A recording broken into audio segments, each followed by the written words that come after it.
Kumekuwa na ushindani mkubwa kati ya viungo wawili ambao wanacheza kwenye ligi kuu soka ya Tanzania bara. Mmoja akicheza Simba Sports Club, mwingine akicheza Young Africans. Tunazungumzia Pacome Zouzoua pamoja na Ja Ahoua. Hawa kwa ukubwa wake wamefanya makubwa msimu uliopita kwenye ligi ya NBC. Kwa vipi wanatajwa kuwa ni viungo bora na yupi anastahili kuwa MVP wa ligi ya NBC msimu uliomalizika? Pacome, raia wa Ivory Coast, yeye alishaikuwa MVP kwenye ligi ya Ivory Coast msimu uliopita akiwa na Dar es Salaam Young Africans. Alicheza jumla ya michezo 25, akifunga jumla ya mabao 11, akitoa jumla ya assist 9, hivyo akiwa amehusika kwenye jumla ya mabao 20, huku akifunga bao moja kwa njia ya mkwaju wa penalty. Vipi kuhusu Ja Ahoua?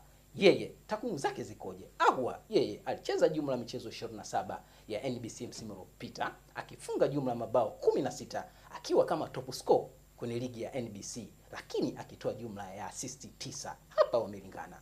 Lakini cha upekee kwa upande wa Pacome, yeye amefunga bao moja kwa njia ya mkwaju wa penalty, lakini kwa Ahoua yeye amefunga jumla ya mabao 6 kwa njia ya mkwaju wa penalty. Je, ni nani anastahili kuwa MVP wa ligi ya NBC msimu uliomalizika? Ni Ja Ahoua au Pacome Zouzoua? Hao wote ni wachezaji kutoka Ivory Coast.